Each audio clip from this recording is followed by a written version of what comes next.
I left town for 3 days. Just 3.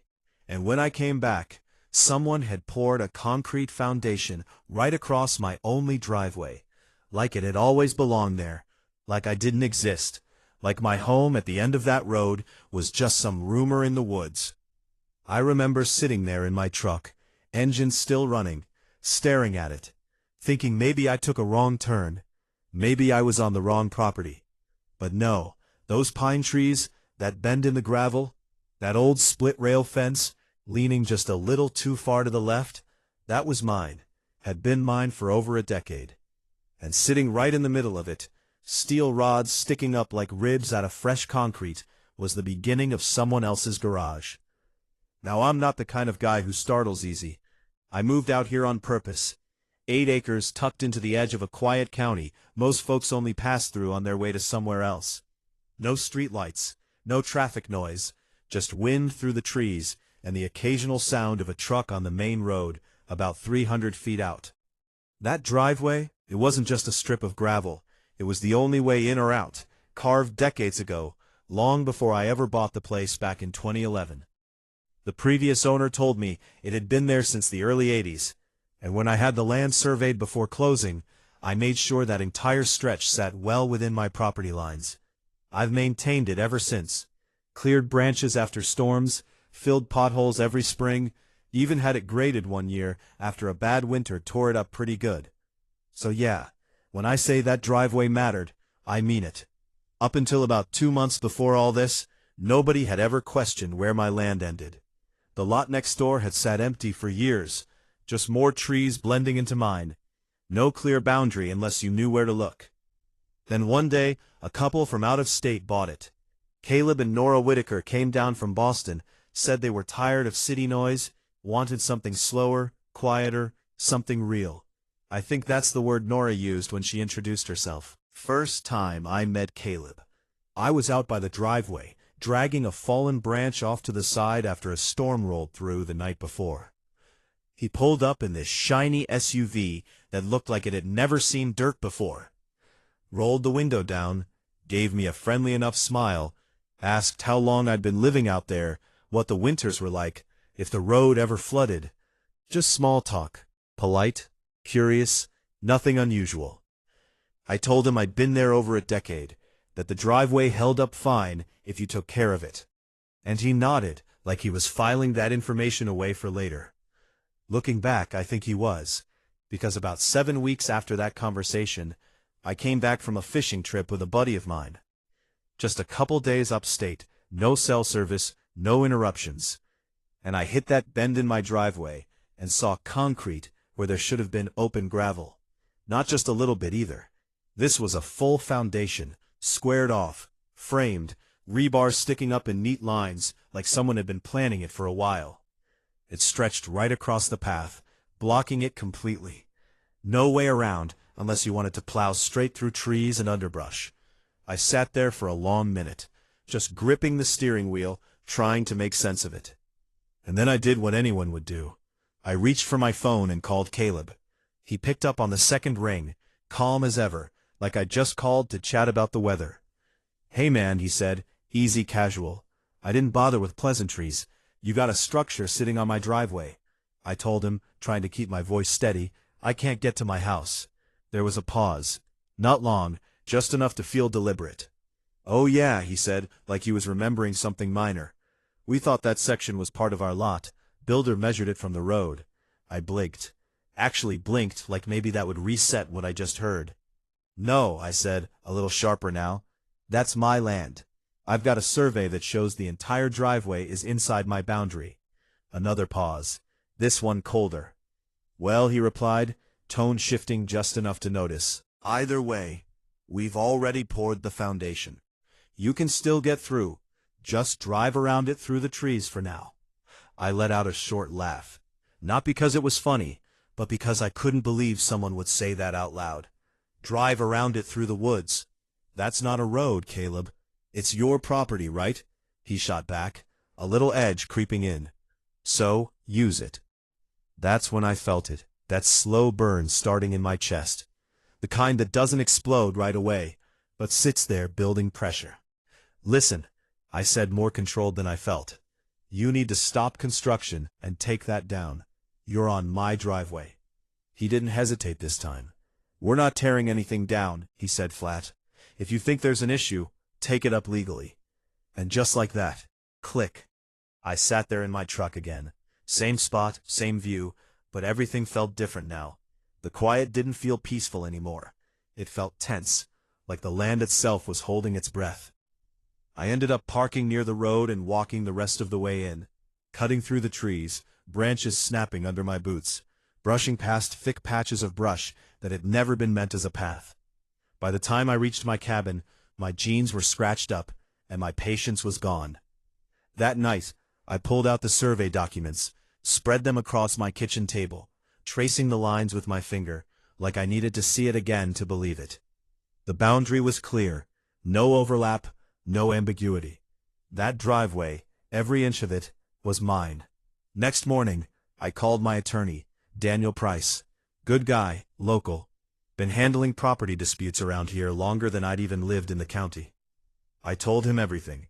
The foundation, the conversation, the fact they were still building. He didn't sound surprised.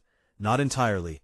Send me the survey, he said, and don't engage with them again directly. Let me handle it. By noon, he called me back. They're in the wrong, he said. Simple as that. Completely. That structure is on your property, and it's obstructing your legal access.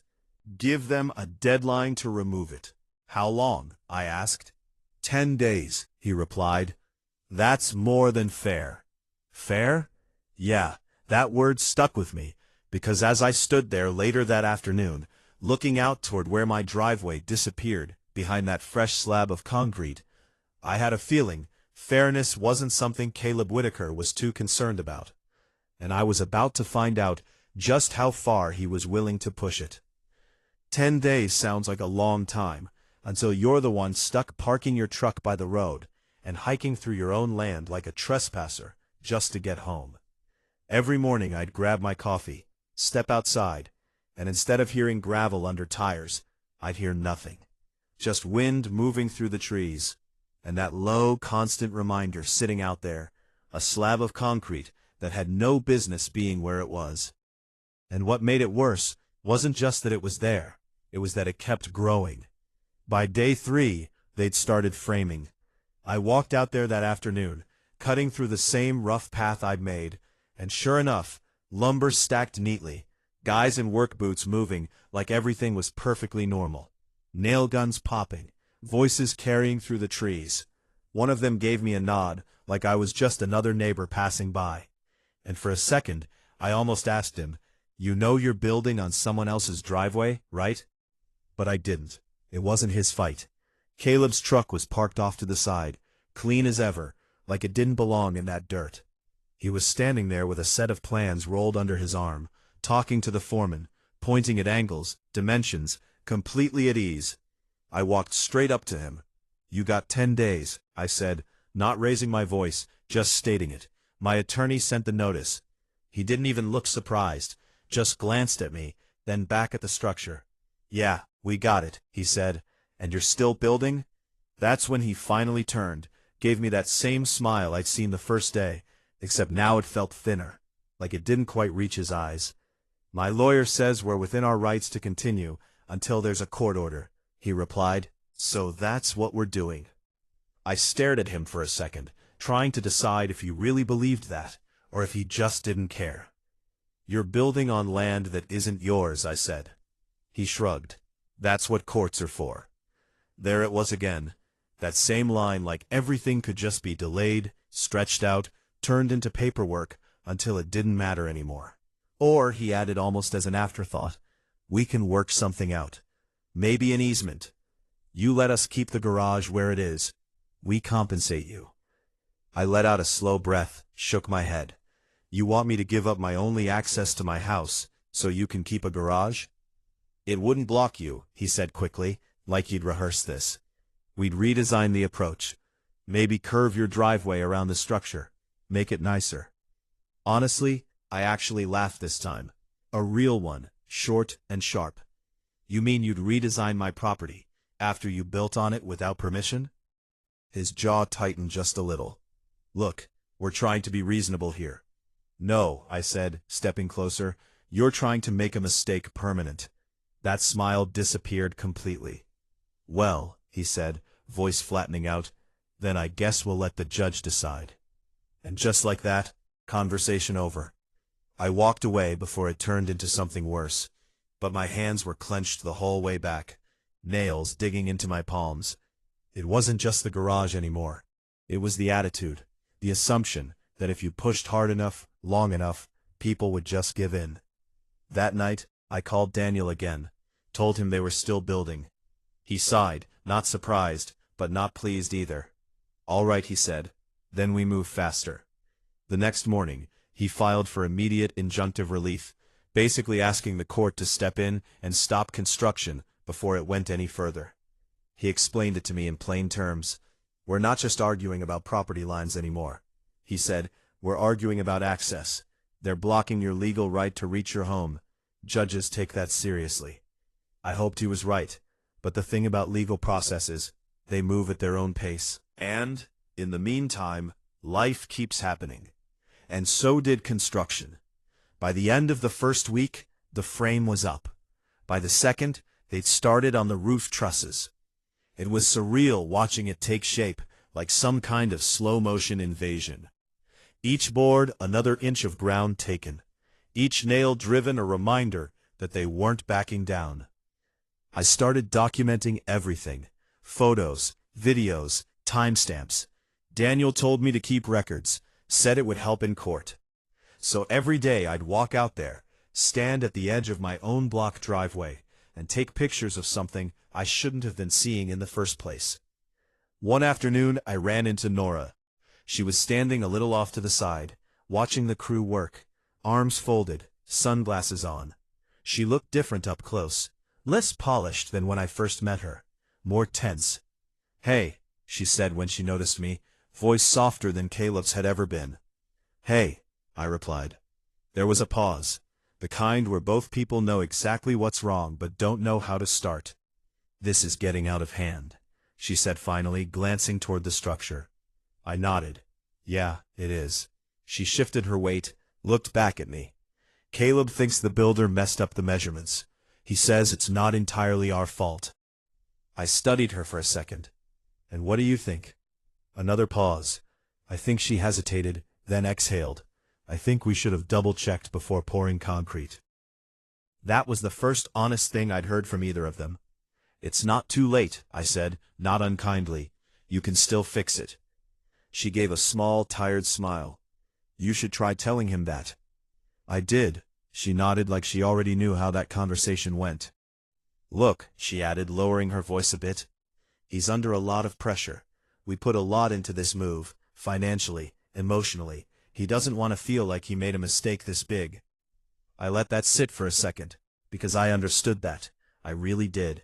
Nobody likes admitting they're wrong, especially when it costs something. But this wasn't a small mistake. "He's not just protecting his pride." I said, "He's taking my access away. That's not something you just work around." Her expression tightened. "I know." And for a moment, just a moment, it felt like maybe there was a crack there. Something that could have stopped this before it got worse.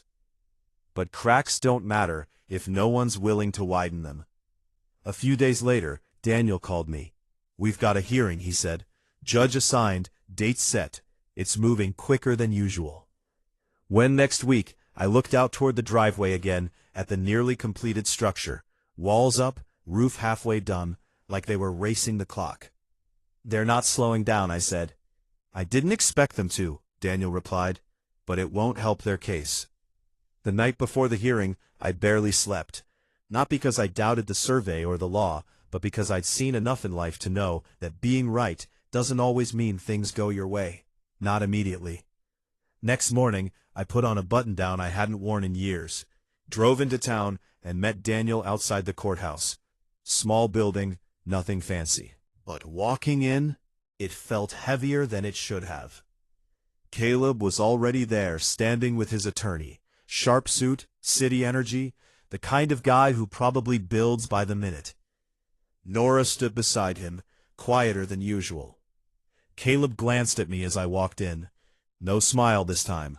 Just a quick look like we were already past introductions, past politeness, straight into something else. We didn't speak. Inside the courtroom, everything felt contained, controlled, like all the tension that had been building out there in the woods was now compressed into a quiet space where every word mattered. When the judge walked in, everyone stood, and just like that, it was out of our hands. Courtrooms have a way of shrinking everything down. All the noise, all the frustration, all those days of walking through the woods just to get home.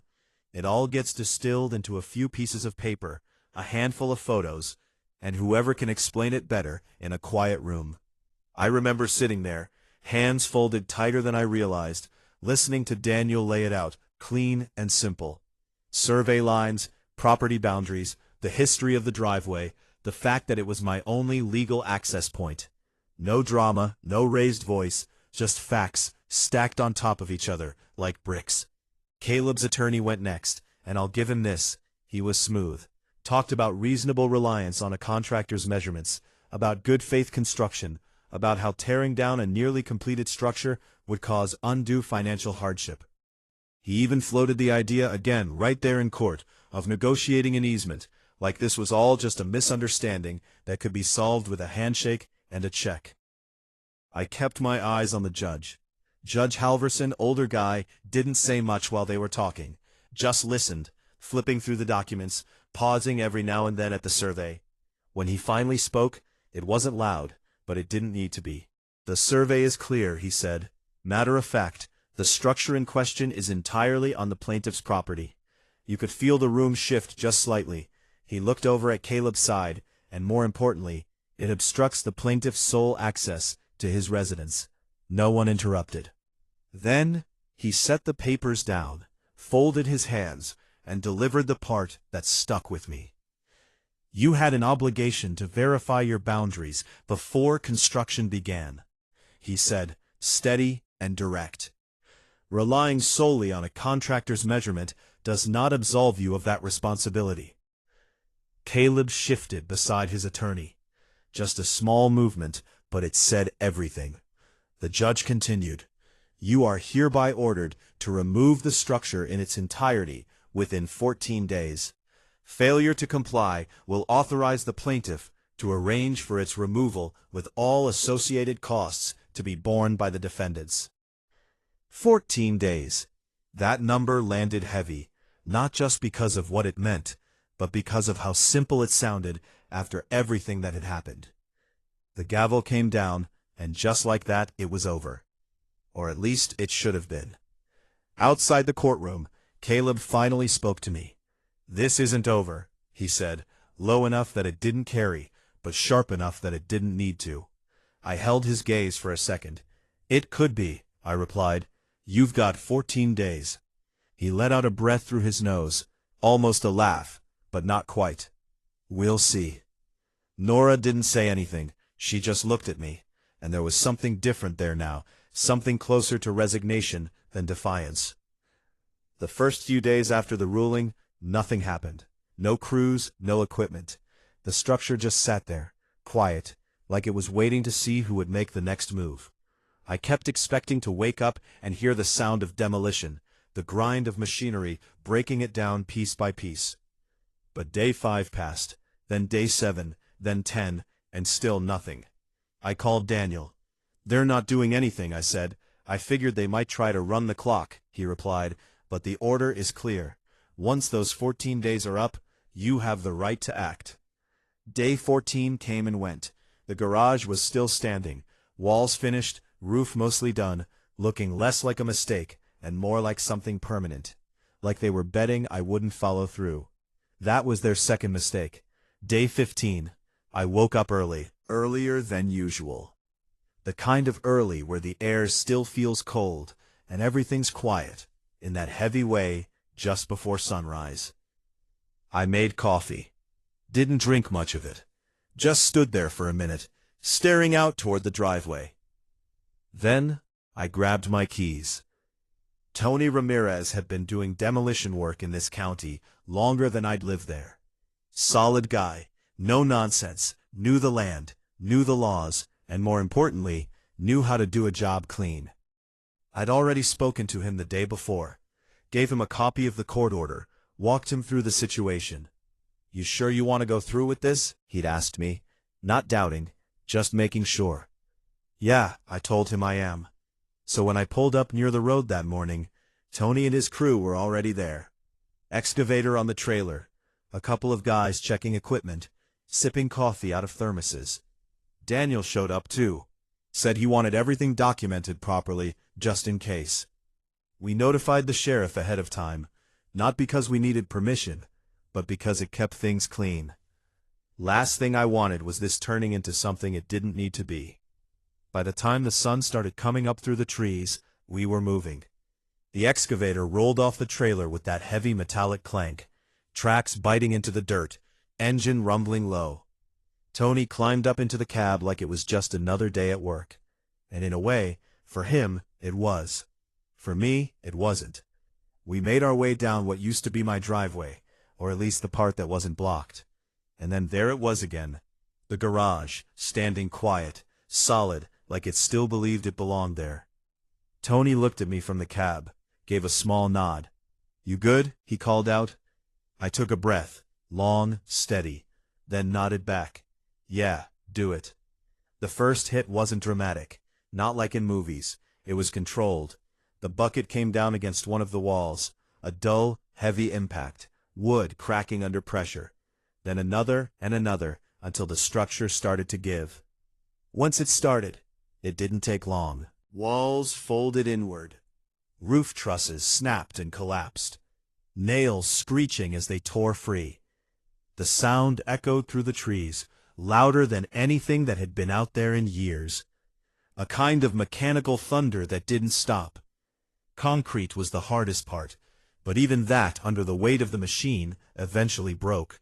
Slabs cracked, rebar twisted and pulled free. The foundation that had blocked me for weeks reduced to jagged pieces. I stood there the whole time. Didn't say much, didn't move much either. Just watched. Not with anger, not anymore. More like closure. About halfway through, I heard a car coming down the road fast. Tires on gravel. Engine pushed harder than it should have been. Caleb.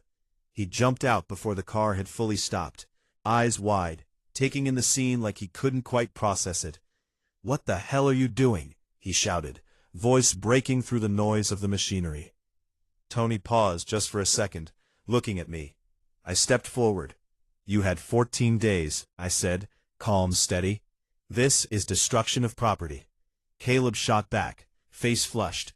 "I'm calling the police. I'm pressing charges. You can't just—" I reached into my jacket, pulled out the folded copy of the court order, and handed it to him. He snatched it, eyes scanning, jaw tightening with every line. "You were ordered to remove it," I continued. "You didn't. This is the result." For a moment, he just stood there, paper in hand, dust in the air around him, the sound of his garage being torn apart, still echoing behind us. Nora stepped out of the car, then slower, quieter. She looked at the structure, or what was left of it, and didn't say anything. Caleb finally looked up at me, anger still there, but now mixed with something else, something heavier. "This isn't over," he muttered again. I gave a small nod. "It is for me." By early afternoon, it was done. 6 hours. That's all it took to erase something that had caused weeks of tension, arguments, legal filings, sleepless nights. Where the garage had stood, there was now open ground again. Rough, torn up, but clear. My driveway was mine again. A few weeks later, Caleb did try to sue. Claimed damages, construction costs, threw out a number just shy of 20 grand. But it didn't go far. The same judge dismissed it almost immediately, ordered him to cover my legal fees, plus additional costs, for the damage his construction had caused to the surrounding land. And just like that, it was really over. Or at least the legal part was. We still live next to each other. That's the part people don't talk about. No fences went up overnight. No dramatic move-outs.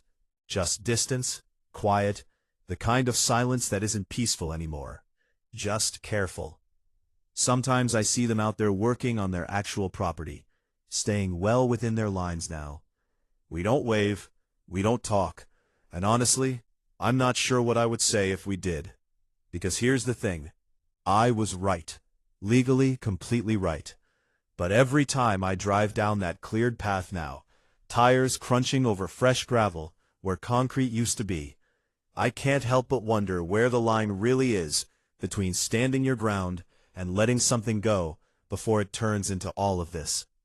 Maybe there wasn't another way, or maybe there was, and we just missed it somewhere between pride, pressure, and the need to not be the one who backs down. I don't know.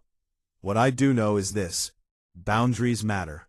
Not just the ones on paper, but the ones people choose to respect or not. So I'm curious what you think. Was I justified in tearing it down the second I legally could? Or should I have given them more time, tried harder to work something out? Drop your thoughts in the comments, because out here, in places like this, sometimes the law settles the dispute, but it doesn't always settle the